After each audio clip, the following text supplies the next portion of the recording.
থেমে যাবে জীবন তোমার, বন্ধ হবে আখি। মরণ পাখি যেদিন এসে করবে ডাকাডাকি,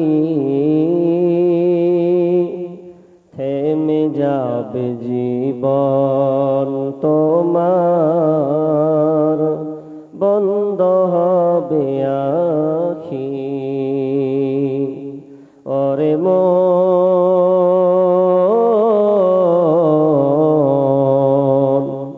থেমে যাবে জীবন তোমার, বন্ধ হবে আখি।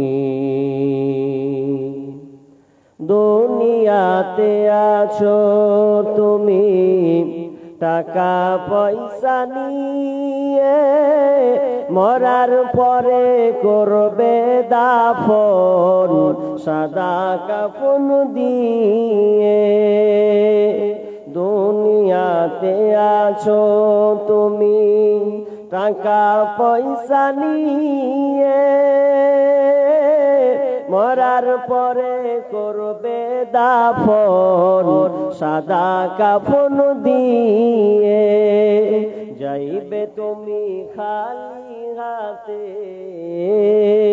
যাইবে তুমি খালি হাতে, থাকবে পড়ে সবই, থেমে যাবে জীবন তোমার, বন্ধ হবে আখি। ওরে মন,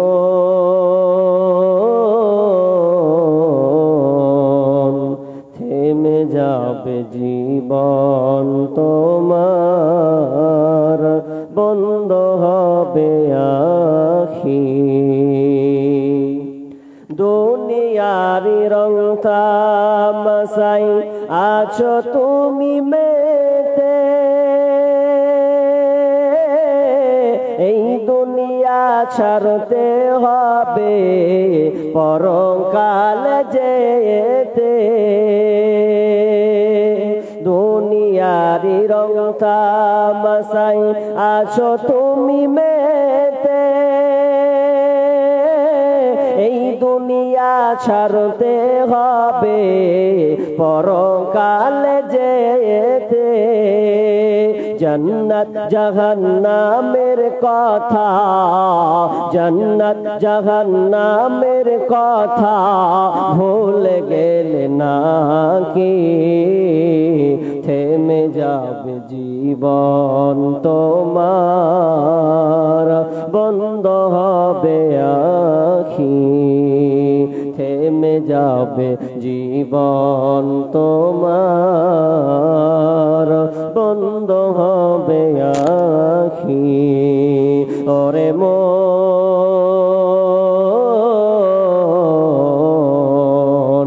থেমে যাবে জীবন তোমার, বন্ধ হবে আখি। আপন ঝুরি করো ভারী, সময় যে আর নাই, মরণ পাখি দিলে রে ডাক, রবে না উপায়। আপন ঝুরি করো ভারী, সময় যে আর নাই, মরণ পাখি দিলে রে ডাক, রবে না উপায়, রবে না উপায়। খাঁচা ছেড়ে উড়াল দিবে, খাঁচা ছেড়ে উড়াল দিবে, কেমনে ধরে রাখি, থেমে যাবে জীবন তোমার, বন্ধ হবে আখি। থেমে যাবে জীবন তোমার, বন্ধ হবে আখি ওরে মন থেমে যাবে জীবন তোমার বন্ধ হবে আখি মরণ পাখি যেদিন সে করবে ডাকা ডাকি থেমে যাবে জীবন তোমার বন্ধ হবে আখি থেমে যাবে জীবন তোমার বন্ধ হবে আখি উপস্থিত সম্মানীয় সুযোগ্য আজকের এই জলসার স্বনামধন্য যোগ্যতম সভাপতি মঞ্চে উপবিষ্ট ওলামায়ে ইকরাম দূর দূরান্ত থেকে আগত সম্মানীয় অতিথিবৃন্দ আমার সম্মুখে বসে থাকা কিছু সংখ্যক ছোট বড় বয়োজ্যেষ্ঠ বয়কনিষ্ঠ ইসলাম দরদি ভাই ও বাবজি এবং আমার ডান দিকে রত সম্মানিতা মা ও বোনেরা এবং রাস্তা পাটে বেহায়ার মতন ঘুরে থাকা কিছু যুবক যুবতীরা, প্রথমে সেই মহান মনিবের দরবারে প্রশংসা জ্ঞাপন করি যে মহান মনিব আমাদেরকে একটি মাদ্রাসা কেন্দ্রিক কোরআন এবং হাদিসের আলোচনা শোনা ও আমলের উদ্দেশ্যে যিনি আমাদেরকে বসিয়েছেন, সেই মহান মনিবের দরবারে আমরা একবার প্রশংসা করি, বলি আলহামদুলিল্লাহ। আমি আশা রেখেছিলাম যে বিষয় মনে হচ্ছে জলসায় শ্রোতা পাবো, কিন্তু জানি না আজকে এগুলো কিয়ামতের আলামতে পরিণত হয়েছে। মানুষ আজকে এত বিপদ মানুষের পরিবর্তন নাই। কি দরকার ছিল আজকে দিনের সভায় আলোচনা করে সাইডে মেলা বসিয়ে এইরকম প্রোগ্রাম করা? আসলে আমরা নিজেরাই নিজেকে ধ্বংস করছি। তো আমি কথা বলবো কোন দুঃখে, আমি ব্রেনে আমার কাজ করে না। তবে যে কটা লোক বসে আছেন মেহেরবানি করে আমার একটা কথা যদি অনুরোধ রাখেন তো আমি খুব খুশি হব। রাখবেন তো? কথাটা হচ্ছে যেহেতু আমি সামনে বসে আছি, তো শ্রোতাটা যদি সামনে থাকতো তাহলে একটু ভালো লাগতো। জি, এই তোমরা এগুলা সরে যাও, সরে যাও ওখান থেকে। তো তোমরা ভাই যারা আছেন মেহেরবানি করে এর সামনে জায়গা আছে, একটু সবাই চলে আসেন আল্লাহর রাস্তে, এর সামনে এসে বসেন আল্লাহর রাস্তে ভাই, আল্লাহর রাস্তে, আল্লাহর রাস্তে। আচ্ছা যাই হোক, আরো সামনে আসবে কত, মেহেরবানি আল্লাহর রাস্তে। ভাই সকলকে বলছি, কাউকে আমি চিনি না, নাম ধরেও ডাকিনি, সবাইকে আমি বলেছি আল্লাহর রাস্তে। যে কটা লোক আছেন আলহামদুলিল্লাহ, আল্লাহ আমাদের কবুল করুন, বলুন আমিন।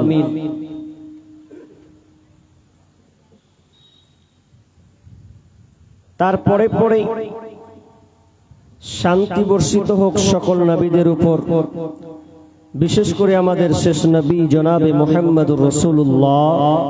আমরা সকলে বলি সাল্লাল্লাহু আলাইহি ওয়াসাল্লাম। মজলিসের কত দাম আমরা যদি জানতাম, তাহলে কোন মানুষ মুসলিম হিসাবে যারা নিজেকে গর্বিত মনে করে তারা কোনোদিন প্যান্ডেলের বাইরে থাকতো না। আপনি আসতেন না ভিন্ন কথা, কিন্তু আসার পরেও টার্গেট করার পরেও আপনি না হয় কারো কুটুম বাড়িতে বসে আছেন, না হয় আপনি এখনো মেলাতে ঢং ঢং করে আপনি বেহায়ের মতন ঘুরছেন। যদি আপনি জানতেন মজলিসের কত দাম, তাহলে আপনি এই মজলিসকে আপনি নিজেকে এত ছোট মনে দেখতেন না। কারণ এই মজলিসে আল্লাহ সুবহানাহু ওয়া তাআলার কোরআন এবং হাদিসের চর্চা, আলোচনা, পর্যালোচনা করা হয়। আপনি যদি মনে করেন এটা আপনাকে ছোট্ট করে গল্প করি, গল্পটা এই আলতু ফাউল বাউলের গল্প নয়, এখান থেকে জ্ঞান আছে।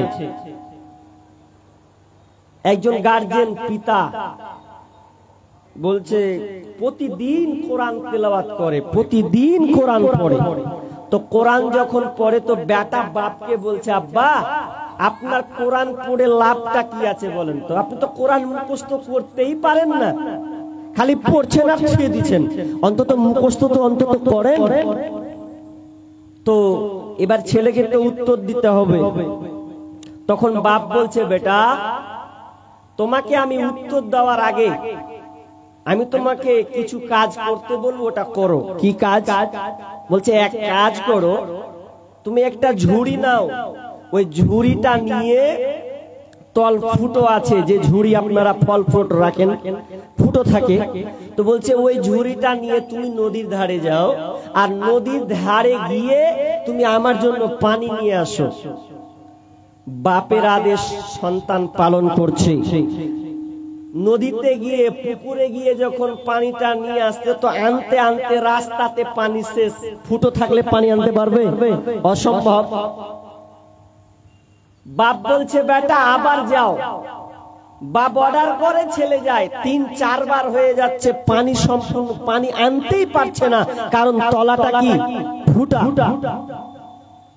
তখন বেটা তখন বলছে, আব্বা আদেশটা করছেন ঠিকই, তো পাত্র যে ভালো নয়, যে পাত্রতে আমাকে আনতে বলছেন তলা যে ফুটা, তো পানি কি করে নিয়ে আসবো?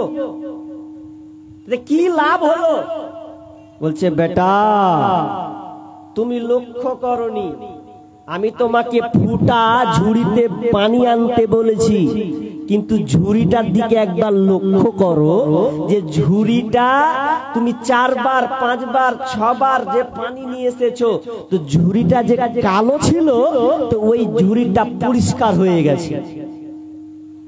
বলছে আব্বা কথা তো ঠিক, আমি তো ঝুড়ি দেখলাম, ঝুড়ি তো সত্যি নোংরা ছিল, 5-6 বার পানি ডুবিয়েছি আর উঠিয়েছি, তো পরিষ্কার হয়ে গেছে। তখন বলছে বেটা কোরআন আমি মুখস্থ নাই করতে পারি, আমার স্মৃতিতে থাকে না, তবে আমি যখন কোরআন পড়ি তখন আমার দিলটা ঠান্ডা হয়ে যায়। যখন আমি দুনিয়াতে চলতে ফিরতে মানুষের সঙ্গে উঠা বসা করি, মনটা আমার দুনিয়াবি দিকে ঝুঁকে যায়, আর যখন আমি কোরআন তেলাওয়াত করতে বসি তখন আমাকে প্রশান্তি দেয়, মনে হচ্ছে আমাকে খুব ভালো লাগে। তো বেটা ঠিক তেমনি ভাবে তুমি কোরআন পড়ো, তোমার মেধায় যদি না ঢুকে, তার মানে কোরআন সবটাই ফায়দা। আপনি পড়ে আপনার অন্তরকে আপনি প্রশান্তি নিয়ে আসতে পারবেন। সেই রকমই আপনি মনে করছেন যে আমি মজলিসে বসবো, তো মজলিসে বসে আপনি কি পাবেন? আরে আপনি যতক্ষণ থাকবেন যদি আমার সঙ্গে অন্তত সুবহানাল্লাহ পড়েন, আলহামদুলিল্লাহ পড়েন, আর ফেরেশতারা যদি আপনার সঙ্গে পড়ে তার তাল মিলিয়ে খায়, ফেরেশতারা যদি আমিন বলে দেয়, আর আমি যে দোয়াটা করব ওই দোয়াটার সঙ্গে যদি সম্পর্ক হয়ে যায়, তাহলে তো আপনি কামিয়াব হয়ে যাবেন, আল্লাহ তাআলা আমাদেরকে ক্ষমা করে দিবেন। এর চাইতে আপনি আর কি নেবেন? ওই জন্য একটু যদি আমার সঙ্গে কথা বলতেন, যখন সুবহানাল্লাহর প্রয়োজন তখন সুবহানাল্লাহ বলবেন, যখন আলহামদুলিল্লাহর প্রয়োজন তখন আপনারা আলহামদুলিল্লাহ বলবেন। তবে দুঃখিত শ্রোতা না থাকার কারণে, তবে চেষ্টা করবেন সুবহানাল্লাহ আলহামদুলিল্লাহ বলার। বলবেন তো ইনশাআল্লাহ? তবে আমি একটা সঙ্গীত ছোট করে বলি, দেখি লোক আসে কিনা। আমি একটু টেনশনের মধ্যেই আছি, আল্লাহ যেন আমাদের মজলিসটাকে কবুল করেন, বলুন আমিন। সবাই একটু আল্লাহর জিকির করি বলেন তো। গাজাল আছে এটা, যদিও এটা এতের মতন জিকির না, আপনি মনে মনে আস্তে আস্তে অন্তত বলবেন সুবহানাল্লাহ আলহামদুলিল্লাহ, বলেন সুবহানাল্লাহ আলহামদুলিল্লাহ লা ইলাহা ইল্লাল্লাহ সুবহানাল্লাহ আলহামদুলিল্লাহ লা ইলাহা ইল্লাল্লাহ। তুমি বাঁচাও তুমি মারো অবিরত ক্ষমা করো, তুমি বাঁচাও তুমি মারো অবিরত ক্ষমা করো, ধরার যে জন তাকেই ধরো, ধরার যে জন তাকেই ধরো, তোমার মুঠোয় সবই আল্লাহ সুবহানাল্লাহ আলহামদুলিল্লাহ লা ইলাহা ইল্লাল্লাহ সুবহানাল্লাহ আলহামদুলিল্লাহ লা ইলাহা ইল্লাল্লাহ। তোমার রিজিকে পড়ে অবাধ্য হই কেমন করে, তোমার রিজিকে পড়ে অবাধ্য হই কেমন করে, খুঁজে না পাই কোনো ভাষা, খুঁজে না পাই কোনো ভাষা, শুকুর গুজার করার আল্লাহ সুবহানাল্লাহ আলহামদুলিল্লাহ লা ইলাহা ইল্লাল্লাহ সুবহানাল্লাহ আলহামদুলিল্লাহ লা ইলাহা ইল্লাল্লাহ। আমি আপনাদের সামনে যে বিষয়টা নিয়ে সিলেক্ট করেছি বা বলবো বলে নিয়ত করেছি, যেহেতু সামনে কুরবানি, এই কুরবানিকে কেন্দ্র করে কোরআন এবং হাদিসের আলোকে গুরুত্বপূর্ণ তথ্যবহুল আমার এই সময় সংক্ষিপ্ত সময়ের মধ্যে দিয়ে আমি আপনাদেরকে কিছু বলার চেষ্টার প্রয়াস রাখছি। ওমা তৌফিক ইল্লা বিল্লাহি তাওয়াক্কালতু ওয়া ইলাইহি উনীব। কুরবানি কে কেন্দ্র করে আমি কয়েকটি আয়াত পড়েছি। কুরবানি যেহেতু একটা সবরের সঙ্গে সংশ্লিষ্ট, কুরবানি এখানে সবর থাকা লাগবে। যদি সবর ছিল বলেই আজকে আমরা সবর ছিল বলেই আজকে আমরা পশু কুরবানি দিয়ে থাকি। এই কুরবানি একটা আরবি শব্দ নয়, উর থেকে এই শব্দটা কুরবানি করা হয়েছে, যার অর্থ হচ্ছে আল্লাহর নৈকট্য হাসিল করা, আল্লাহর নিকটবর্তী হওয়া, কাছাকাছি হওয়া। কুরবানি এটা এমন একটি ইবাদত, যে ইবাদত করলে আল্লাহর কাছাকাছি হওয়া যায়, আল্লাহর নৈকট্য হাসিল করা যায়। এর নাম হচ্ছে কুরবানি। আমরা অনেকে নিয়াত করেছি কুরবানি দেব, কেউ গরু, কেউ দুম্বা, কেউ ছাগল, বিভিন্ন যার যেটাই ক্ষমতা আছে তার সামর্থ্য অনুযায়ী সে কুরবানি করবে। কিন্তু কুরবানি করতে গিয়ে আগে আপনাকে জানতে হবে যে কুরবানিটা আসলো কিভাবে। কারণ মানুষ যদি অনুপ্রেরণা না পায়, তার মধ্যে যদি ইতিহাস না থাকে, তাহলে কুরবানির যে একটা মজা, কুরবানির যে একটা কষ্ট, কুরবানির যে একটা নেকি তার মধ্যে আসবে না যে আমি কেন কুরবানি দিচ্ছি। আর যখন আমি কুরবানি ব্যাপারে অবগত হব যে আমি এই কারণে কুরবানি দিচ্ছি, তাহলে আমি তখন এটা নেকি এবং প্রশান্তি হিসাবে আমি এই কাজটা সাকসেস করতে পারবো। যদিও আমরা প্রতি বছর কুরবানি নিয়ে আলোচনা শুনি, তো আমিও আবার নতুন কিছু নাই, ওইটি কি যেটি আল্লাহ বর্ণনা করেছেন, বিশ্বনবী যেটি কি বলেছেন, ওই কথাটি আমি আপনাদেরকে বলার চেষ্টা করছি। প্রথমে একটা আয়াত পড়েছি, আয়াতটা হচ্ছে সূরা হজ 34 নম্বর আয়াত। প্রথমে আয়াতটা আমি আপনাদের সামনে তেলাওয়াত করেছি। কুরবানির ইতিহাস আল্লাহ তাআলা স্মরণ করাচ্ছেন কি, ওখানে দেখেন, বিসমিল্লাহির রহমানির রহিম, ওয়ালিকুল্লি উম্মাতিন জাআলনা মানসাকাল লিয়াযকুরু ইসমাল্লাহি আলা মা রাযাকাহুম মিন বাহিমাতিল আনআম।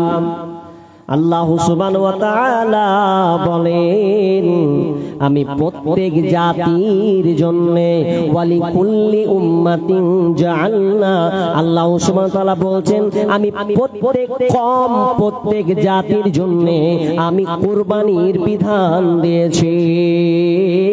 তো কেন দিয়েছি? তো আমার আল্লাহ বলছেন যাতে তারা যখন কুরবানির পশুকে জবাই করবে, আর জবাই করাটা তারা আমাকে স্মরণ করবে, আমার নাম দিয়ে তারা কুরবানি করবে এবং তারা রিজিক হিসাবে গ্রহণ করবে। আল্লাহ সুবহানাহু ওয়া তাআলা প্রথম ধাপে বললেন আমি প্রত্যেক জাতির জন্য কুরবানির বিধান দিয়েছি। তাহলে প্রত্যেক জাতিকে আল্লাহ তাআলা কুরবানির বিধি বিধান দিয়েছেন। তাহলে প্রথম মানুষকে গো কারো জানা আছে আপনাদের? পৃথিবীর প্রথম মানুষকে কথা বলেন একজন, আদম আলাইহিস সালাম, তিনি একজন নবী। তাহলে তার যুগ থেকে এই কুরবানির চালু, প্রথা চালু। কিভাবে? আদম আলাইহিস সালামের সময় যখন কিনা মা হাওয়া আলাইহিস সালামের পেটে যখন সন্তান আসতো, সন্তান আসার সময় জোড়া জোড়া যমজ সন্তান পয়দা হতো, একটা ছেলে এবং একটা মেয়ে, ছেলে এবং মেয়ে। শুধুমাত্র শীস আলাইহিস সালাম ছাড়া যতগুলো পয়দা হয়েছে মা আলাইহিস সালামের পেট থেকে সব জোড়া জোড়া তৈরি হয়েছে। তেমনি ভাবে একটা হাবিল আর একটা কাবিল, হাবিলের সঙ্গে কাবিলের সঙ্গে জন্ম নিল ইকলিমা, আর হাবিলের সঙ্গে জন্ম নিল লিউজা। তারা ভাই বোন, একে অপরকে তারা যমজ হিসাবে জন্মগ্রহণ করলো। সেই সময় প্রথা ছিল ভাই বোনকে বিয়ে করবে, কিন্তু ভাই বোনকে বিয়ে করা কেমন, যার সঙ্গে জোড়া হবে তার সঙ্গে কিন্তু বিয়ে হবে না, অন্যটার সঙ্গে যার আপনার কিনা জন্ম হবে তার সঙ্গে আপনার কিনা গুণ চিহ্নর মতন করে বিবাহ হবে, এক অপরকে বিবাহ করবে, যমজ একসাথে বিবাহ হবে না। তো এবার আদম আলাইহিস সালাম বললেন তোমরা এবার বিয়ে করো। আপনার কিনা কাবিলকে বললে বিয়ে করো, কাবিল বলছে আমি বিয়ে করব রে বাবা জান, আমি বিয়ে করব, কিন্তু যাকে আমি বিয়ে করব যে আমার সঙ্গে হয়েছে আকলিমা, ওই ইকলিমাকে আমি বিয়ে করব, ইকলিমাকে বিয়ে করব। আদম আলাইহিস সালামের প্রথা সেই সময় ছিল যার সঙ্গে জন্মগ্রহণ করবে একসাথে ওকে বিবাহ করতে পাবে না, কিন্তু সে অস্বীকার করলো, না না না না আমি ওকে বিবাহ করব, আমি লিউজাকে বিয়ে করতে পারবো না। কারণ ইকলিমা ছিল দেখতে খুব সুন্দরী আর লিউজা ছিল একটু কুৎসিত, ভালো নয়, এই জন্য সে নারাজ হয়ে গেল, আমি বিয়ে করব না। এবার তাদের সামনে পরীক্ষা আসলো, বিশাল বড় একটা পরীক্ষা। সেই পরীক্ষাটা কি?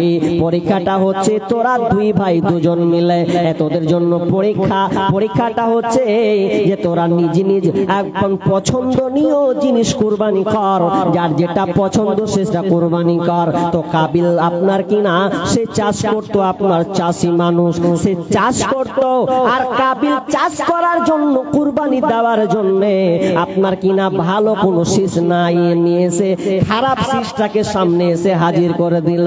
আর হাবিল কি করলো? তিনি তো একজন রাখাল, তিনি তো একজন আপনার কি নাম মেষ পালন করেন, আপনার কি নাম সে আপনার পালন করে দুম্বা, সে একটা দুম্বা এসে হাজির করলো। হাজির করার পর এবার সেই সময় নিয়ম ছিল যার কুরবানি কবুল হবে সে জানতে পারতো আমারটা কুরবানি কবুল হবে, সে জানতে পারতো কারটা কুরবানি হলো আর কারটা হলো না।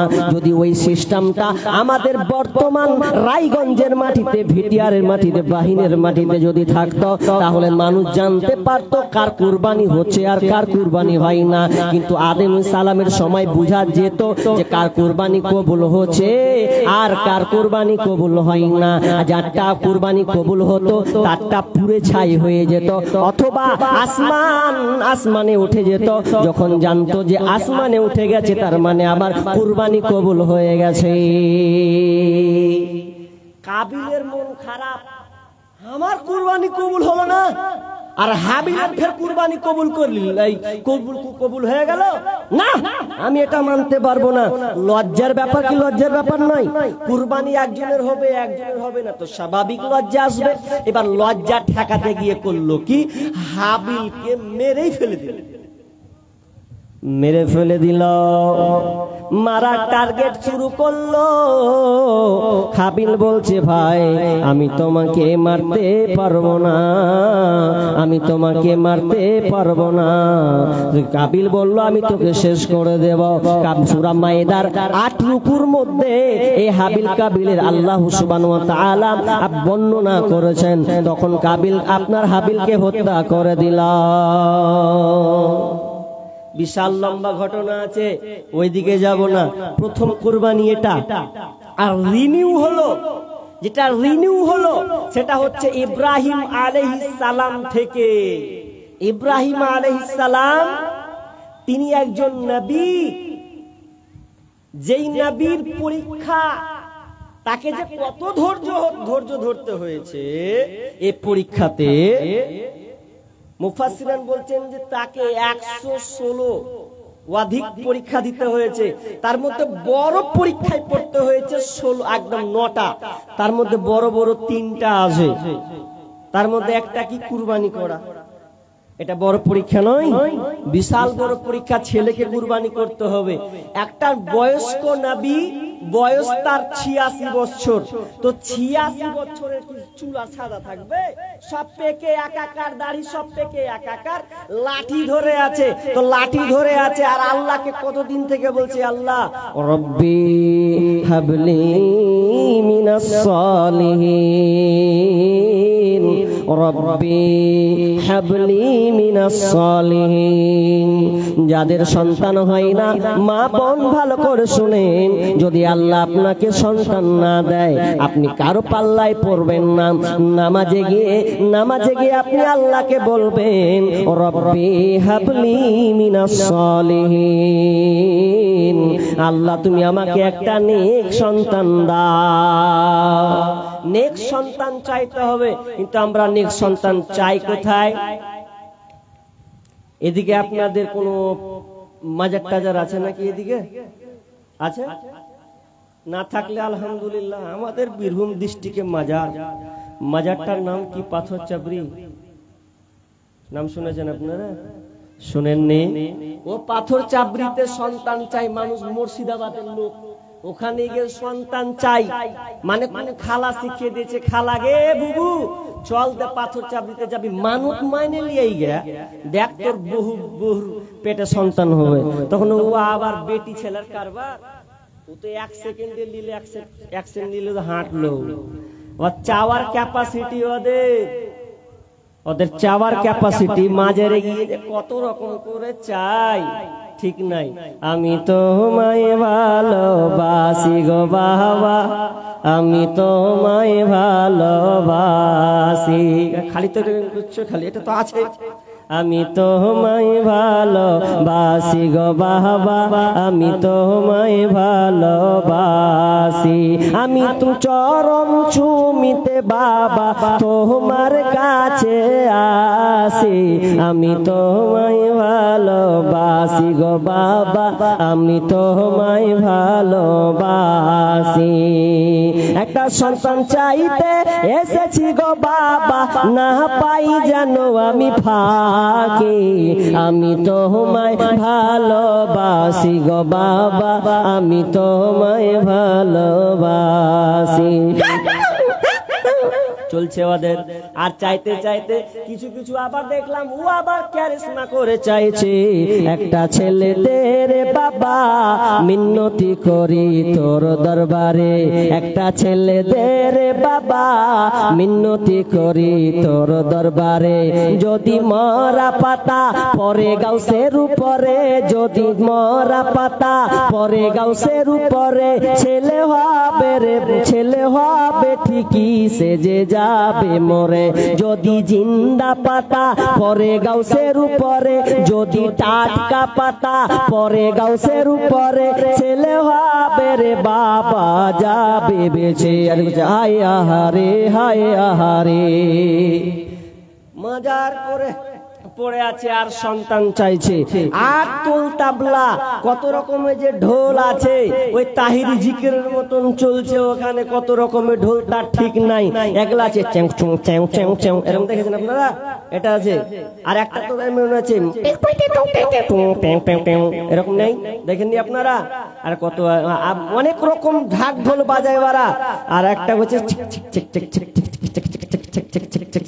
আর করছে আর চাইছে আর বলছে পানির নিচে বাতি জলে ফু দিলে তা নিবে না, পানির নিচে বাতি জলে ফু দিলে তা নিবে না। আরে ন্যাংটা বাবার নামে জিকির করলে, ওরে ন্যাংটা বাবার নামে জিকির করলে নামাজ রোজা লাগে না। এদিকে ভালোই ব্যাপক চলছে, নামাজ রোজা পড়তে হবে না, খালি একবার খালি জিকির করলে বাড়ি চলে যা, 12 মাস নামাজ পড়তে হবে না, এখানে এলে তোর হয়ে যাবে। আর তো আর এক গালা ভণ্ড আছে, ও তো শালা পুরো ন্যাংটা, এরপরও বলছি যে ওর কাছে মাল আছে, পুরো ন্যাংটা। দেখেছেন আপনারা? ন্যাংটা, শরীরে কাপড় নেই, তবুও ল্যাপটা মেরে করে বসে আছে, বলছে কি যা চাইবি তাই পাবি। কি পাবো, কি আছে ওর কাছে বল? বলছে যা চাইবে তাই পাবে। বলছে এর ভিতরে যত মাল আছে না সব দিয়ে দেবে। কি মাল আছে? যা অরিজিনাল মাল তো দেখাই গেছে, আবার আপনি কি তো আছে? ন্যাংটা মানুষের আবার কি থাকে? তো ও আবার ওর দাম এত দাম বেশি যে বলার কথা নয়। দয়াল বাবা ভণ্ড বাবা লাগে আমার ডর, ও দয়াল বাবা ন্যাংটা বাবা লাগে আমার ডর। কবরের ভিতর তো মোগর মারবো, মোগর মারবে কবরের ভিতর বাবারে, ফেরেশতারা মোগর মারবে কবরের ভিতর। ও বাবা যদি ন্যাং, ও বাবা মুতা লই না পানি, ও দয়াল বাবা এত গুণী, আবার মুতা হইয়া লই না রে পানি। পেশাব করে তো ওরা পানি লাই না। তা আমি বলছি হাজি তোমাকে ন্যাংটা বাবা পেশাব করার পর পানি লাই না, কারণটা কি? কারণ শুনবা, বিশাল ব্যাপার।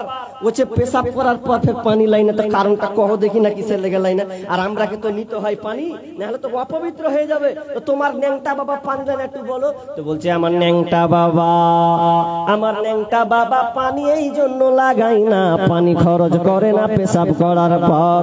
যেদিন কিনা হাসান, যেদিন কিনা হোসেন পানির জন্য ত্রাহি ত্রাহি করেছিল, কারবালার ময়দানে পানি পানি বলে চিৎকার করেছিল, পানি তারা পাই নাই, এই জন্য ন্যাংটা বাবা ওখানে পানি লাগাই না। যে বাড়ি মুশকিল বেলে পানি লাগায় না। তা আমি আবার একটু রহস্য করে বললাম, তাহলে তোমার বাবা পায়খানার পর তাহলে কি করে? বুঝলাম না, আগা দিকে পানি লাই না তো পায়খানা করার পর তাহলে কি করে? পানি খরচ করে না। আজীব ব্যাপার। জি না, ওগুলোতে যাওয়া লাগবে না। মা বোন ভালো করে শোনেন, আপনি বন্দা করেছেন আল্লাহ আপনাকে, এটা আল্লাহর পরীক্ষা। সন্তান হয় না, তাবিজ লাগানো যাবে না। আপনাকে গাছ মোকনো লাগানো আপনার কিনা, ওগুলো বিশ্বাস করলে হবে না। আপনি তাবিজ লাগাবেন, কবিরাজ আপনাকে উল্টা পাল্টা কাজ করতে বলবে, খবরদার এগুলোর পাল্লাই পড়বে না। আল্লাহ নিজেই বলছেন, লিল্লাহি মুলকুস সামাওয়াতি ওয়াল আরদ ইয়াখলুকু মা ইয়াশাউ ইয়াহাবু লিমান ইয়াশাউ ইনাসা ওয়া ইয়াহাবু লিমান ইয়াশাউ যুকুরা আও ইউযাব্বিজুহুম যুকরানা ওয়া ইনাসা ওয়া ইয়াজআলু মান ইয়াশাউ আকিমা। আল্লাহ সুবহানাহু ওয়া তাআলা বলছেন, এটা পৃথিবীর রাজত্ব আমার হাতে, আমি যেটাই চাই সেটাই হয়। আমি যাকে চাই পুত্র সন্তান দান করি। ইয়াহাবু লিমান ইয়াশাউ ইনাসা ওয়া ইয়াহাবু লিমান ইয়াশাউ যুকুরা। আল্লাহ বলছেন, আমি যাকে কন্যা সন্তান দিই, আবার কাউকে আমি আল্লাহ পুত্র সন্তান দান করে। এবার আল্লাহ বলছেন, আও ইউযাব্বিজুহুম যুকরানা ওয়া ইনাসা, আবার যাকে চাই আমি পুত্র এবং কন্যা, ছেলে এবং মেয়ে কন্যা সন্তান দান করে। আবার আমি আল্লাহ যাকে চাই তাকে বাঝা করে দিই, বন্দা করে দিই। আর বাঝা করে দেওয়ার পর ওই বোনটা যদি সারা পৃথিবী তালাশ করে, আর আমি আল্লাহ যদি ওকে সন্তান না দেই, কোন পৃথিবীর বাবা, কোন পৃথিবীর মা কেউ পারবে না সন্তান দিতে। বুড়ো বয়সে একজন নাবী গো আল্লাহর কাছে 86 বছর ধরে সন্তান চাইলো, যে আল্লাহ বলছেন, ফাবাশশারনাহু বিগুলামিন হালিম, আমি আল্লাহ তাকে একটা নেক সন্তান দিলাম, ধৈর্যশীল একটা সন্তান আমি আল্লাহ তাকে দিলাম। ওই সন্তানটা এত সুন্দর সন্তান। এবার আল্লাহ সুবহানাহু ওয়া তাআলার পরীক্ষা দেখেন, কত যে পরীক্ষায় তাকে কত ধৈর্য ধরতে হয়েছে বন্ধুরে, এই কত বড় পরীক্ষা। এবার আল্লাহ পরীক্ষা করছেন, ওরে ইব্রাহিম, আমি তোকে পরীক্ষা করব, তোর সন্তানটা, তুই বুড়া বয়সে একটা বেটা পেয়েছিস, সন্তান পেয়েছিস, এই সন্তানটাকে আমি পরীক্ষা করব, তুই আমাকে ভালোবাসিস না তোর এই পুত্র সন্তানকে ইসমাইলকে তুই ভালোবাসিস? তোমরা রেখ গো শরণ, একদিন হবে যে মরণ, তোমরা রেখ গো শরণ, একদিন হবে যে মরণ। শয়তান তোমার শত্রু বটে বলে আল কোরআন, তোমরা রেখ গো শরণ, একদিন হবে যে মরণ। ইব্রাহিম এক নবী ছিলেন, কুরবানির আদেশ পাইলেন। ইব্রাহিম এক নবী ছিলেন, কুরবানির আদেশ পাইলেন। আরাফাতে যাবার পথে ধোঁকা দেয় শয়তান, তোমরা রেখ গো শরণ, একদিন হবে যে মরণ, তোমরা রেখ গো শরণ, একদিন হবে যে মরণ। শয়তানকে পাথর মারিল, আরাফাতে হাজির হলো। শয়তানকে পাথর মারিল, আরাফাতে হাজির হলো। ইসমাইলের পরিবর্তে দুম্বা হয় কোরবান, তোমরা রেখ গো শরণ, একদিন হবে যে মরণ, তোমরা রেখ গো শরণ, একদিন হবে যে মরণ। ইব্রাহিম আলাইহিস সালাম স্বপ্ন স্বপ্ন দেখছেন যে আমি আমার পুত্র সন্তানকে জবাই করছি। সূরা সাফফাতের মধ্যে আল্লাহ সুবহানাহু ওয়া তাআলা সেই ঘটনাটা টেনে নিয়ে এসেছেন। فلما بلغ معه السعي قال يا بني إني أرى في المنام أني أذبحك فانظر ماذا ترى قال يا أبت افعل ما تؤمر ستجدني إن شاء الله من الصابرين। আল্লাহ সুবহানাহু ওয়া তাআলা দেখা যায় স্বপ্ন। এবার যখন ইসমাঈল আলাইহিস সালাম বালেগ হয়েছেন, দৌড়াদৌড়ি করতে পারে, সুন্দর ফুটফুটে একটা ছেলে যখন কাজকর্ম করতে পারে, অর্থাৎ বালেগা যখন হয়েছে, ফালাম্মা বালাগা মাহু সায়া ক্বালা ইয়া বুনাইয়া ইন্নী আরা ফিল মানাম, হে আমার পুত্র, হে আমার কলিজার টুকরা, হে আমার সন্তান, আমি স্বপ্নে দেখলাম আমি তোমাকে জবাই করছি রে বেটা, এর ব্যাপারে তোমার কি রায় বলো? ক্বালা ইয়া আবাতি ফাল মা তুমার সাতাজিদুনি ইনশাআল্লাহু মিনাস সাবিরিন। বেটা রে, আমি তোমাকে স্বপ্নে দেখলাম আমি তোমাকে জবাই করছি, এটা আল্লাহর অর্ডার। বলো বলো বেটা, এ তোমার ব্যাপারে তোমার মতামত কি, তোমার রায় কি? এই ব্যাপারে তুমি যদি খুলে বলতে তো আমি এই বিষয়টা ক্লিয়ার হতাম। বাপ বেটাকে বলছে, বেটা কুরবানি করছি তোকে স্বপ্নে রে, তো রায় দাও। আচ্ছা আমরা হলে কি করতাম?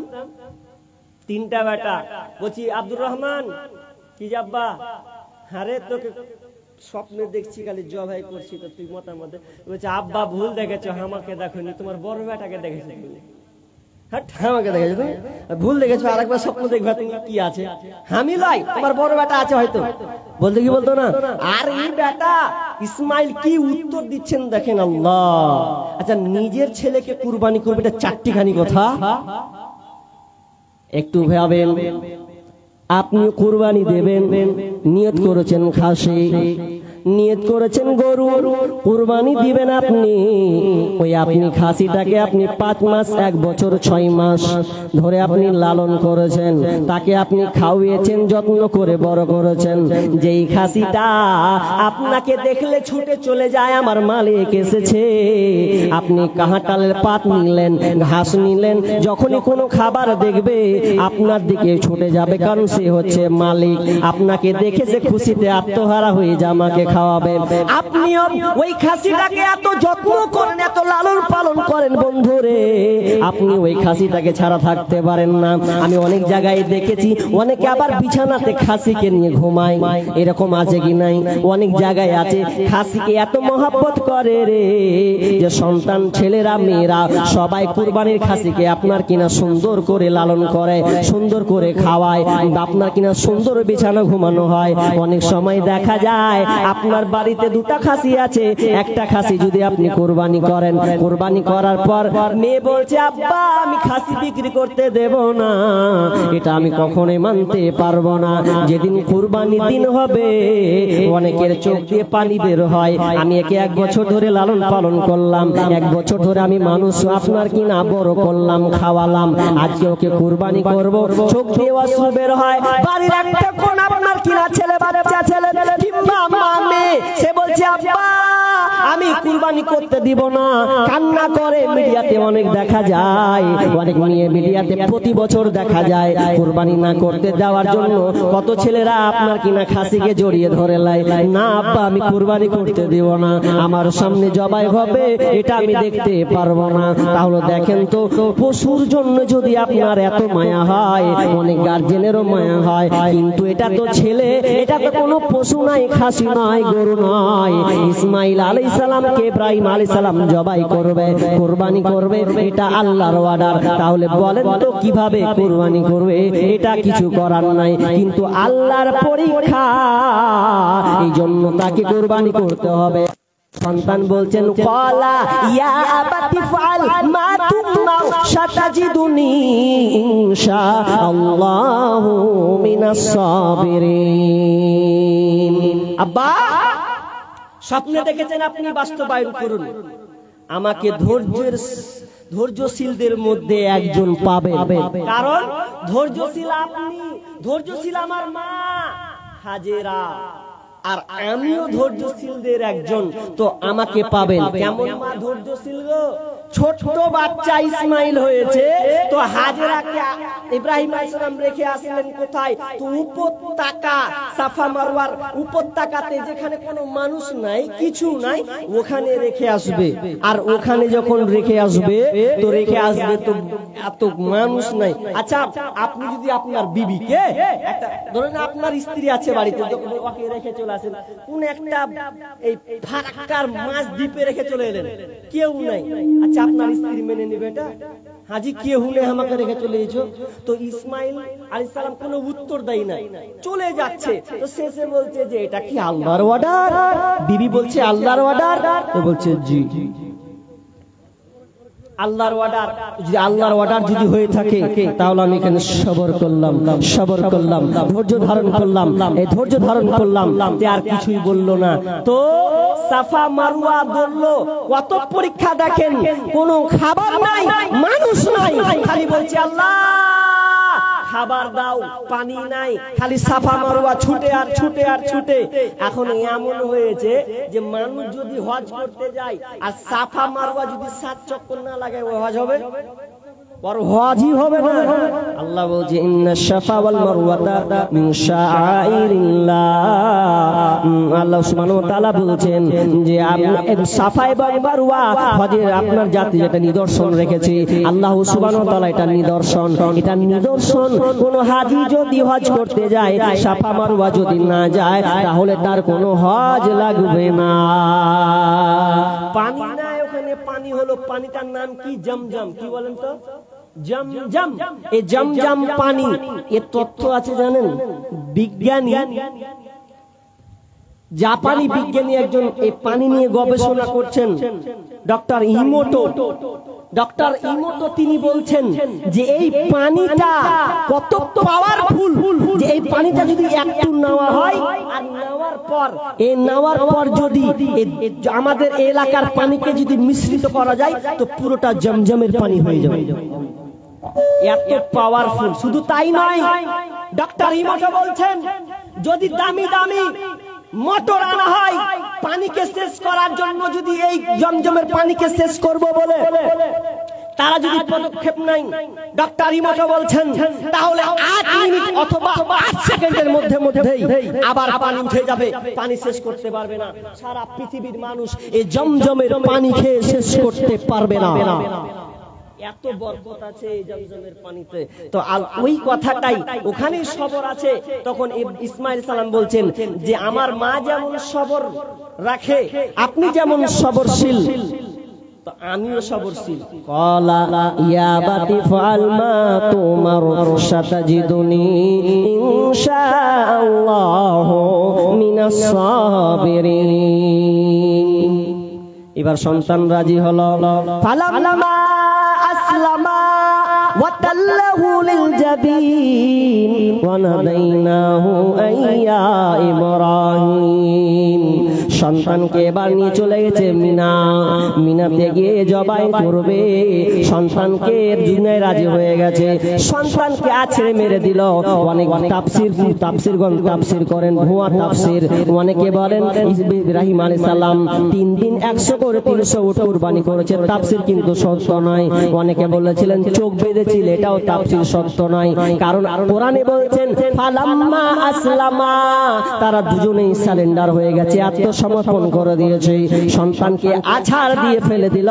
আর আপনার কিনা তলোয়ার যখন, চাকু যখন ধরেছে, ওয়ানাদাইনাহু আইয়া ইব্রাহিম কদ সাদ্দাকতা রুয়া ইন্নাকা যালিকা নাজজিল মুহসিনিন। হে ইব্রাহিম, দাঁড়াও, তোমার বুড়ো বয়সে, তুমি বুড়ো বয়স হয়ে গেছে, গেছে। না না না, আমি আল্লাহ চাইনি তুমি তোমার সন্তানকে জবাই করবে, আমি আল্লাহ পরীক্ষা করছিলাম রে বন্ধু, আমি তোমাকে পরীক্ষা করেছি তুমি আমাকে ভালোবাসো না তোমার সন্তানকে ভালোবাসো, এই পরীক্ষা করার জন্য এটা আমি আল্লাহ তোমাকে বিধানটা দিয়েছিলাম। কিন্তু আমি চাই না আমি আল্লাহ মুহসিনদেরকে এই রকম পুরস্কৃত করে থাকে। আর ইসমাইলের পরিবর্তে আল্লাহ সুবহানাহু ওয়া তাআলা আসমান থেকে একটা দুম্বা ফেলে দিলেন, আর দুম্বা ফেলে তিনি কুরবানি করে দিলেন। আর ওই কুরবানিটা হচ্ছে আমাদের কুরবানি। তাহলে সবর, এখানে আমাদেরকে সবর রাখতে হচ্ছে। তাহলে আমরা কেমন কুরবানি করব? আমরা কেমন কুরবানি করব? এটা আবার নিয়ম আছে কি জানেন? ওটা বলে দিয়ে আগে মনে পড়লো যখন, আপনাকে এইদিকে আছে কিনা বলবেন, হ্যাঁ হুটা দিবেন। আমাকে মুর্শিদাবাদের বেটি ছেলে ছেলে মেয়ে উভয় এটা সামিল, এখন তা উঠতে শিখেছে। কিভাবে? যখনই জিলহাজ মাসের চাঁদ উঠলো, আর চাঁদ যেমনই উঠবে কেউ আর ওই গোশত খাবে না। আছে আপনাদের এদিকে? চাঁদ যদি উঠে যায় কারো বাড়তে আপনি আর গোশত দেখতে পাবেন না। আর পুরা কপাল আমার, আবার বিয়ে হয়েছে তো জিলহজ মাসের কয়েকদিন আগে বিয়ে যদি হলো, এবার আমি শ্বশুর বাড়ি যাচ্ছি, তো আমি আর মানে মাংস কিন্তু আমাকে আর দেয় না। আমি বলছি হ্যাঁ রে, 3 দিন ভালো মাংস খিলেলে আমাকে, আর মাংস পড়ে না, ব্যাপারটা তো খুব খারাপ। তা আমি আমার আর শ্বশুরকে কি বলা যাবে লজ্জাতে হাজি যে মাংস দেন না? তা আমি বহু কি বলছি, হ্যাঁ রে 3 দিন তোর বাপ খাওয়াইলে, তাই ফের এই যে তো কি ব্যাপার মাংস যে পড়ে না? তো বলছে জানো না চাঁদ উঠেছে। কিসের চাঁদ? জিলহজ মাসের চাঁদ উঠেছে, এই জন্য আরো গোশত চাপাবে না। তা বলছে কেন? বলছে চাঁদ উঠে গেলে আর পশু মানে জবাই করতে হয় না, মুরগি কাটা যাবে না। তো আমি আবার একটা জায়গায় দেখছি যে মাছ যে ফের কাটছে, তো মাছের তো প্রাণ আছে, তো মাছ যখন বিসমিল্লাহ করে ওর রক্তক্ষরণ হয় না। এটা আপনি বুদ্ধি দিলে, এই বুদ্ধি হচ্ছে বেটি ছেলের বুদ্ধি। হ্যাঁ, এগুলো সব বেটি ছেলের বুদ্ধি। মানে কোথাকার খালা হাদিস পেয়েছে কে জানি, বলছে চাঁদ উঠলে আর মাংস খাওয়া যাবে না। খেস না, ভুল না, আপনি মাংস কাটুন, খান, কোনো অসুবিধা নাই। চাঁদ উঠবে যেদিন আপনার চাঁদ উঠলো খাওয়া যাবে না এমন কথা নয়, আপনি কুরবানি করতে পাবেন। ওই জন্য অনেক সময় দেখা যায় মাংস ঢুঁড়েও পাওয়া যায় না, 10 দিন ধরে কাটবে না, কসাইখানাতে পাওয়া যায় না, মুর্শিদাবাদের জায়গা জায়গা। কিন্তু এই কুসংস্কার গুলো উঠাতে হবে না, আপনি প্রতিদিন খেতে পাবেন, কোনো সমস্যা নাই। চাঁদ উঠলো তো কি হলো, আপনি খেতে পাবেন। এগুলো কুসংস্কার, আপনি বিশ্বাস করবেন না। এবার চলেন কুরবানি দিবেন, তো কুরবানি দেওয়ার সময় আপনি কার নামে দিবেন? কারো নামে দিবেন? জি না, কারো নামে কিন্তু কুরবানি হবে না। কুরবানি কার নামে হবে? কথা বলেন, আল্লাহর নামে। তবে এটা বলতে পারেন যে আমার পক্ষ থেকে কিংবা আমার পরিবারের পক্ষ থেকে দিলাম, এটা বলা যাবে না যে আমার নামে তুমি কিংবা আমার পরিবারের নামে, এটা নয়। আল্লাহর নামে আমার তরফ থেকে কিংবা আমার পরিবারের পক্ষ থেকে দিলাম, আল্লাহর জন্য দিলাম, এটা আপনাকে বলতে হবে। কিন্তু কুরবানির কি পাওয়ার! এক একটা গ্রামে যারা পয়সাওয়ালা খুব চাইতো, সেরা গরু বেশি, সেরা, মানে আমি 1 নম্বরের, আমাকে কেউ পারবি না, খালি মাংস দেখ পট্টি। আবার ওজন নিয়ে এসেছে 80 কেজি, যদি হয়ে গেছে 60 কেজি, সালা ঠগিয়ে নিলে কুরবানি, পয়সা লস নাকি দিলে হবে? এটা বললে আপনার কুরবানি লাগবে? আপনি তো আল্লাহর জন্য দিচ্ছেন। আরে নিয়ে নেন, আপনি যেমন নিবেন নেন, আগে ভালো দেখে নেন। কুরবানি নিবেন কিন্তু আপনি ভালো দেখে কুরবানি দিবেন। একজন ফোন করছে, কয়দিন আগে ফোন করছে আমাকে, ফোন করে বলছে হ্যালো মুল সাহেব একটা কথা বলবো। কি বলছে? 2টা খাসি পেয়েছি বুঝলেন, তো দাম ফের আমাকে কহে না, তো বলছে সিংটা ভাঙা আছে পুরো, তো ওটা কুরবানি চলবে। মানে ও মাল পেয়েছে সস্তাতে, এখন তো সস্তাতে চালাবে। যদি সিং ভাঙা হয় লেলা লোলা হলো কি হলো, কুরবানি চলবে কিনা বলবি, যদি কহে যায় নিয়ে নেবো, সস্তাই পাবে ওই জায়গায় নিবে। তা আমি বলছি এই যে সস্তায় পেলে তুমি ওই জন্য তুমি চাইছো কুরবানি দিবে, তুমি ভালো কুরবানি দাও, তুমি সিং ভাঙা দিয়ে ওটা তোমাকে জাহান্নামে সিং ভাঙা দিয়ে ঢুকাও। তুমি টাকা কমের লেগে তুমি কুরবানি, আর গ্রামের মানুষ পাওয়ারফুল দেখাচ্ছে কুরবানি। চায়ের দোকানে খবরদার কোনোদিন বলবেন না যে বাড়ির মধ্যে আমার সেরা একটা কুরবানি, মুখ দিয়ে খবরদার নিয়ে আসবেন না। যারা এই কুরবানি নিয়ে আলোচনা করবেন যে আমার গ্রামের টপ লেভেল কুরবানি, অমুক জন অমুক লেভেল টপ লেভেল 80 কেজি হয়েছে, এই 5 কেজি ঠকে গেল রে, এই রকম যদি আপনি নিয়ত করেন তাহলে আপনার কুরবানি কবুল হবে না। আল্লাহ কি বলছেন? লাইয়ানাল্লাহা লুহুমুহা ওয়ালা দিমাউহা ওয়ালাকিন ইয়ানালুহু তাকওয়া মিনকুম। আল্লাহ সুবহানাহু ওয়া তাআলা বলছেন তোমাদের হাড় মাংস রক্ত মাংস আল্লাহর কাছে পৌঁছায় না। তুমি কতটি মাংস দিলে রে, তোমার পশুর কতটা রক্ত ক্ষরণ হলো, রক্তটা কত গেল, আমি আল্লাহ এটা দেখব না। আমি আল্লাহ দেখব তোমার তাকওয়া, আমি আল্লাহ দেখব তোমার আল্লাহ ভীরুতা। তুমি কার জন্য কুরবানিটা দিচ্ছ, তোমার মনের নিয়তটা কি আছে? যদি কুরবানি না দাও তো লোক বলবে দেখ পয়সাওয়ালা কুরবানি দিলেন না। আর এই ভয়ে যদি কুরবানি দাও আল্লাহর কাছে তোমার কুরবানি কবুল হবে না, হবে না। শুধু তাই নয়, আবার একটা কড়া ভাষাই বলে যায় আপনি আমার কথাকে নিতে পারেন কিংবা ছুড়ে দিতে পারেন, কিন্তু যদি আপনি মুসলমান হন তাহলে আপনাকে কথাটা নিতেই হবে বাধ্য। কারণ প্রথমে আপনাকে সালাত ঠিক রাখতে হবে। আগের আলোচনায় সালাতের ব্যাপারে আপনাকে ইঙ্গিত করা হয়েছে, যদিও আপনারা ছিলেন না। সালাত নামাজ এমন একটি ইবাদত যে সালাত না থাকলে আপনার কোনো ইবাদত কবুল হবে না। আর আল্লাহ সুবহানাহু ওয়া তাআলা বলেছেন ফাসাল্লি লিরাব্বিকা ওয়ানহার। অনেকে আয়াত মুখস্থ নাই, ফাসাল্লি লিরাব্বিকা ওয়ানহার। আগে সালাত, আগে নামাজ প্রতিষ্ঠা করো, আর নামাজ প্রতিষ্ঠা করার পর এরপরে তুমি কুরবানি করো। তার মানে প্রথমে আল্লাহ অর্ডার করলেন আগে তুমি নামাজ পড়ো, তারপরে তুমি কুরবানি দাও। অথচ দেখা যায় অনেক মানুষ আছে নামাজের ধারে না, এরপরও সে 20 লাখ টাকার, 50 লাখ টাকার, 10 লাখ টাকা, 9 লাখ টাকা ক্রয় করে কুরবানি দেয়, কিন্তু নামাজ সে পড়ে না। তাহলে আপনার কি লাভ হলো? না না না, নামাজটা এমন একটা ইবাদত, এটা হচ্ছে একটা অ্যাকাউন্ট।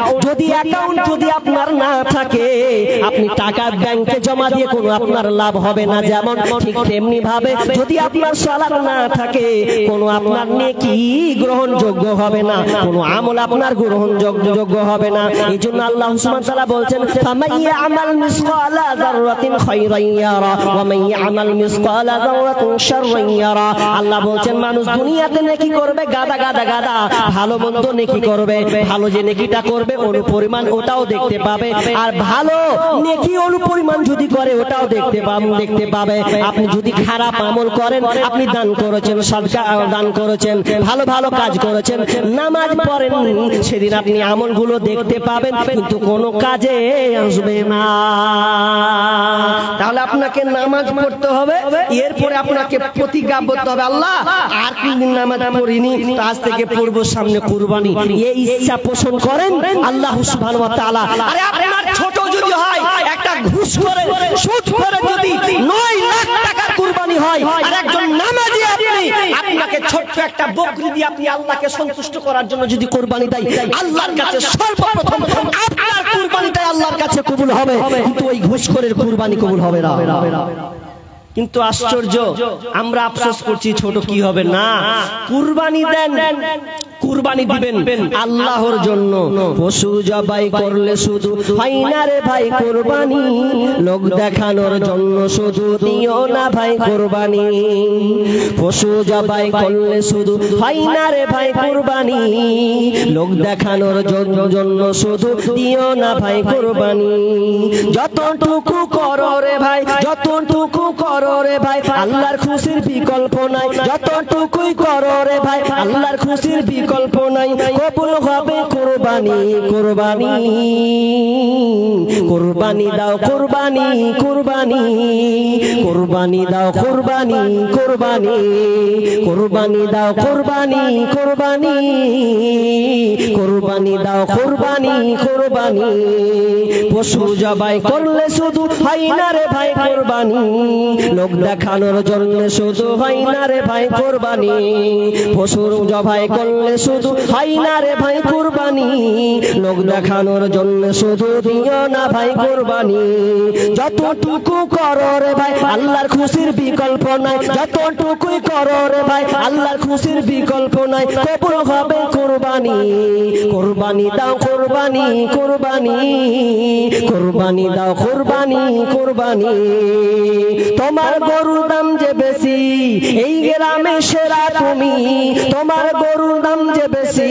এই গ্রামে সেরা তুমি তোমার গরুর মাংস বেশি পারবে খেতে বছর খানি এই যদি হয় মনে তোমার এই যদি হয় মনে তোমার নিজের পায়ে মারলে কুড়াল এই যদি হয় নিয়ম তোমার নিজের পায়ে মারলে কুড়াল হবে না তোমার কুরবানি কুরবানি দাও কুরবানি কুরবানি কুরবানি দাও কুরবানি কুরবানি কুরবানি দাও কুরবানি কুরবানি কুরবানি দাও কুরবানি কুরবানি পশু জবাই করলে শুধু হয় না রে ভাই কুরবানি লোক দেখানোর জন্য শুধু দিও না ভাই কুরবানি পশু জবাই করলে শুধু হয় না রে ভাই কুরবানি লোক দেখানোর জন্য শুধু হয় না রে ভাই কুরবানি যতটুকু করো রে ভাই আল্লাহর খুশির যতটুকু করো রে ভাই আল্লাহর খুশির বিকল্প নাই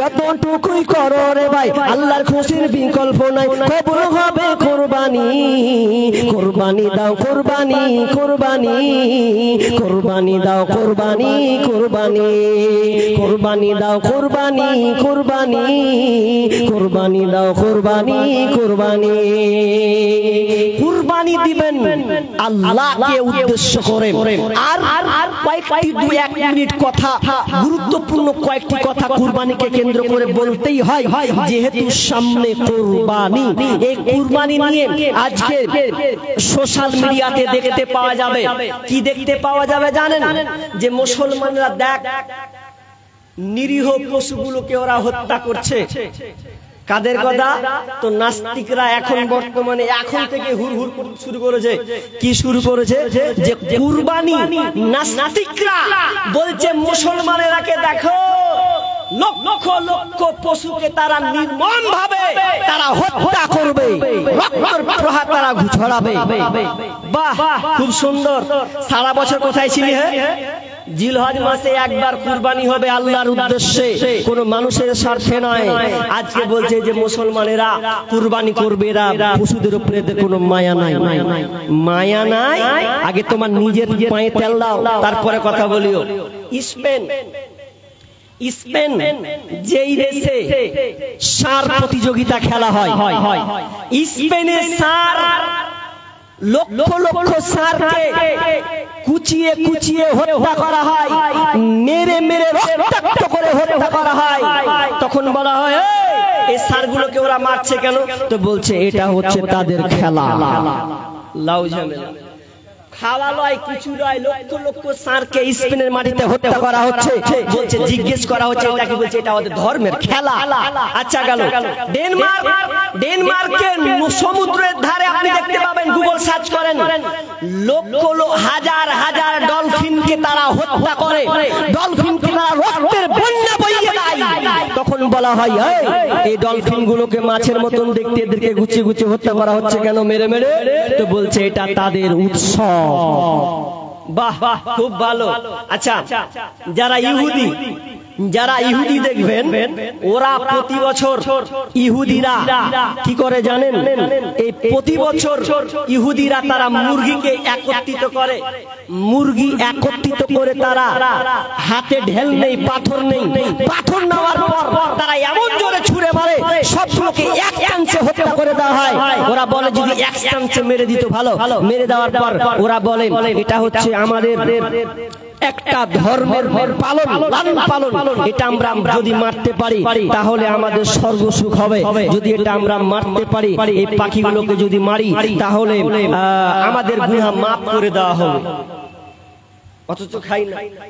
আবার খ্রিস্টান যারা, ওই খ্রিস্টানরাকে আপনারা দেখবেন, যেই খ্রিস্টানরা হাজার হাজার পাখি, উড়ন্ত পাখিকে তারা জমা করে বন্দুকের মাধ্যমে, ঢেলের মাধ্যমে হত্যা করে, একত্রিত করা হয়। এই নববর্ষ, খ্রিস্টানরা নববর্ষের নামে ওই পাখিগুলোকে হত্যা করে তারা একটা খাবার তৈরি করে। ওই খাবারটা হবে সুস্বাদু খাবার, আর ওই খাবারটা খেলে ওটা ধর্মে পালন হয়, আর খাবারটা সুস্বাদু হয়। আর এটা হচ্ছে ধর্মের একটা প্রথা।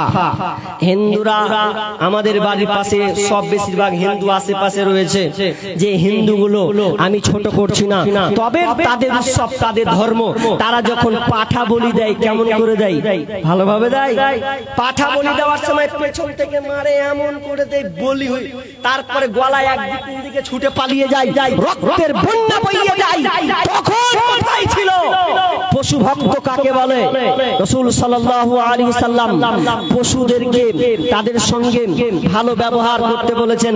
এই জন্য তো বিষ্ণু বলছেন, শোনো, যারা কুরবানি দেবে খবরদার এই পশুর সামনে তোমরা বাজাবে না, হাসা, চাকু এগুলো বাজাবে না, আড়ালে বাজাও, কারণ ওদেরকে তোমরা কষ্ট দিও না।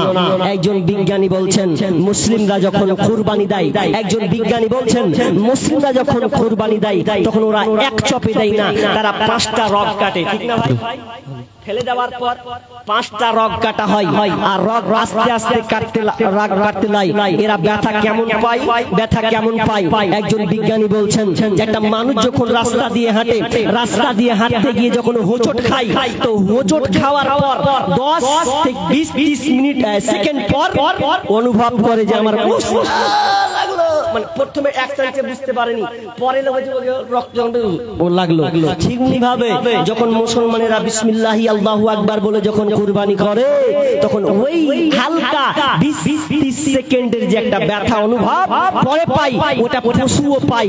তাহলে আমরা যে কুরবানি দিই, এটা বিজ্ঞান ভিত্তিক আমরা কুরবানি দিই, আমরা পশুর সঙ্গে নির্মমভাবে করি না। ওরা বলছে এরা তো দান করে দিতে পারে, এরা দান করে দিবে, এত টাকা পশুকে মারছে, দান করে দিবে, পশুগুলো বেঁচে যাবে, মাথা মোটা। তোর খবর নাই, কিভাবে কি বলিস? এই ভারতবর্ষে, বাংলাদেশ থেকে ভারতে গরুর হাড় 25, আপনার কি নাম, 25 মেট্রিক টন ওরা হাড় সংগ্রহ করে। ওটা কিসের? কুরবানির হাড় সংগ্রহ করে। আর কুরবানির হাড় থেকে ভারত সরকার বছরে আপনার কি না, সেই ঈদুল আজহা যখন আসে 1 কোটি টাকা তারা ইনকাম করে ওই কুরবানির হাড় থেকে। কোথায় যায়? ওখান থেকে তোমরা করছো চিরনি, ওখান থেকে করছো তোমরা বোতাম, ওখান থেকে করছো তোমরা আর কি নাম, সিজার করে। এই যে গরুর ভুটি থেকে, গরুর ভুটি থেকে কি তৈরি করে জানেন? গরুর ভুটি থেকে এই যে মায়েদের সিজার হয় বা আপনার কিনা কেটে গেলে সেলাই করে ওই সুতা, ওটা গরুর ভুটি থেকে হয়। তখন খেয়াল হয় না, কোটি কোটি টাকা ইনকাম করছে, তখন কোথায় যায়? তো বলছে এগুলো গরিব মুসলিমকে দিয়ে দিলে হয়। আরে তোর বাপের, তোর বেটার বিয়ে দেওয়ার বেলায় তো একবারে বলছে না যে লাখ লাখ টাকা খরচা করছে, এগুলো গরিবকে দিয়ে দিব, তখন তো দিতে পারো না। তোমাদের উৎসব বেলায় তো দিতে পারো না, কোটি কোটি টাকা দিয়ে দাও, দেখি তোমাদের কত ক্ষমতা আছে। বলছে ওটা সামাজিক একটা কাজ, ওটা করতে হয়, এটা প্রাকৃতিক কাজ। আর আমাদের একটা ঘোড়া ডিম, আমরা তো বরং রাসূল সাল্লাল্লাহু আলাইহি সাল্লামের সুন্নতি তরিকা অনুযায়ী আজকে আমরা পশু কুরবানি দিই। আমি শেষের দিকে চলে এসেছি, শেষ করে দেব নাকি? চলে এসেছে বক্তা, হ্যাঁ শেষ করে দিই। আমি শেষের দিকে চলে এসেছি। পশুর সঙ্গে আপনি ভালো ব্যবহার, এটা বিশ্বনবী আমাদেরকে শিখিয়েছেন। বিশ্বনবী আমাদেরকে পশুর ব্যাপারে আমাদেরকে শিখিয়েছেন। এরা বলছেন যে গাজাল দূর থেকে এসেছি, গাজালগুলো একটা দুটা বলেন, আফসোস। যাই হোক, তো আল্লাহ সুবহানাহু ওয়া তাআলা যেন আমাদেরকে এই কুরবানি যেন কবুল করেন, সকল বলুন আমিন। এবং যেন আমরা 5 ওয়াক্তের পাবান হতে পারি, নামাজকে ছাড়বো না, সকলে বলুন আমিন। তো গাজাল শেষে কি বলবো? যাই হোক, আমি শেষে 2-1টা গাজাল আপনারা শুনবেন। বক্তা বসে আছে, বলতে বলছে, তো আমি 2-1টা বলে আমি আলোচনা এখানে আমি শেষ করছি।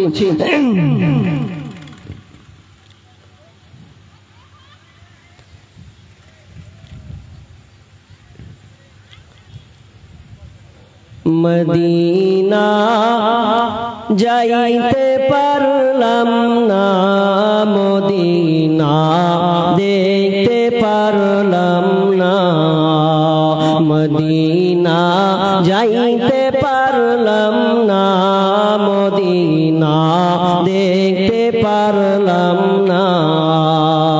আমি অসহায় তাই এত দূরে রই, আমি অসহায় তাই এত দূরে রই, শুধুই সালাম জানাই, মদিনা যাইতে পারলাম না, মদিনা দেখতে পারলাম না, মদিনা যাইতে পারলাম না, মদিনা দেখতে পারলাম না। মদিনা নাম কত মধুর,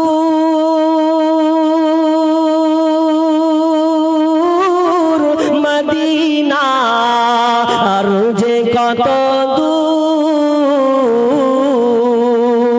মদিনা নাম কত মধুর, মদিনা আর যে কত দূর। সেই মদিনার পথের ধুলি আমি, সেই মদিনার পথের ধুলি আমি মাখতে পারলাম না, মদিনা যাইতে পারলাম না, মদিনা দেখতে পারলাম না। আমি অসহায় তাই এত দূরে রই, আমি অসহায় তাই এত দূরে রই, শুধুই সালাম জানাই, মদিনা যাইতে পারলাম না, মদিনা দেখতে পারলাম না। মদিনা নাম কত সুন্দর, মদিনা কেড়েছে মোর অন্তর, মদিনা নাম কত সুন্দর,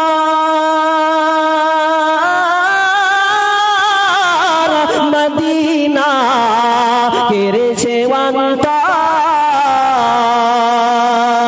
সেই গরিবের দুঃখী সালাম, সেই গরিবের দুঃখী সালাম পৌঁছে দিও মদিনায়, মদিনা যাইতে পারলাম না, মদিনা দেখতে পারলাম না, মদিনা যাইতে পারলাম না, মদিনা দেখতে পারলাম না।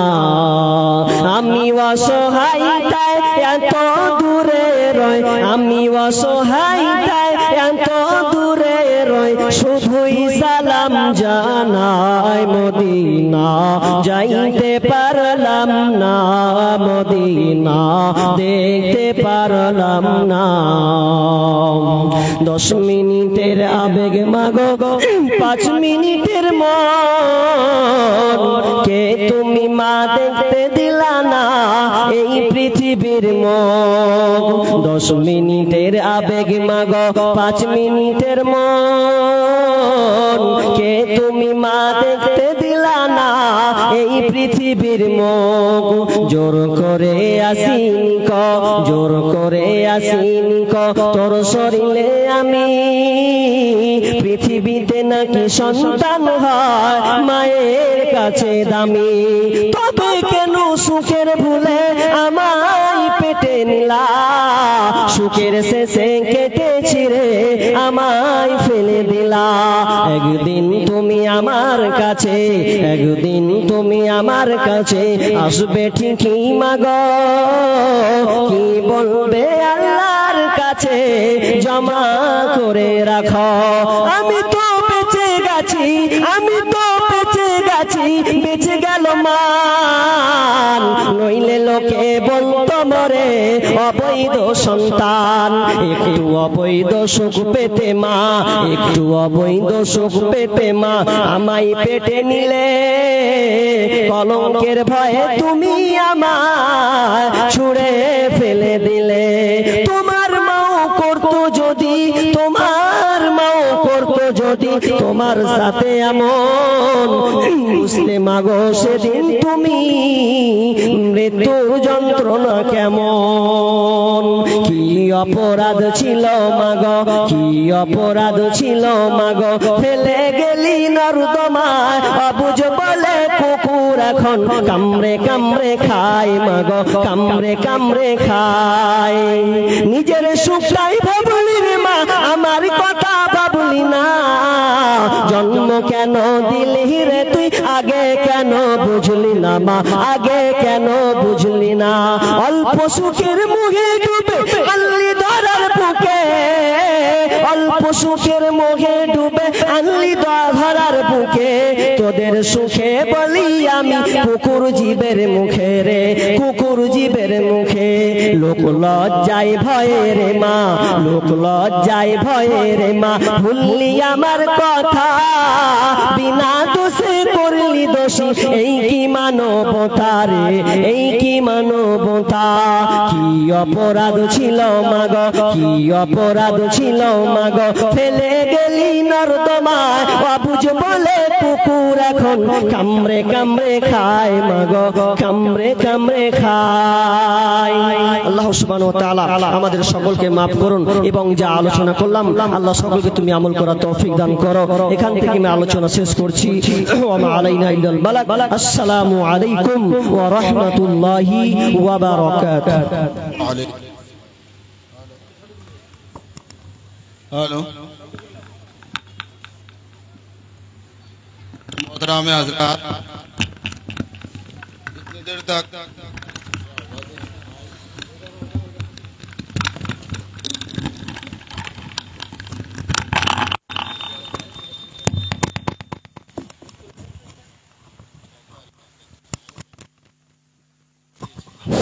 हेलो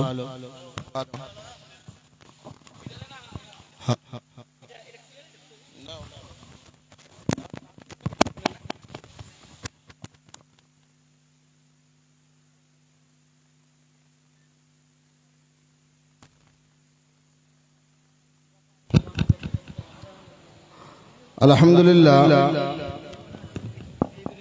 अब तक हम लोग मौलाना हैदर अली साहब को समाप्त फरमा रहे थे।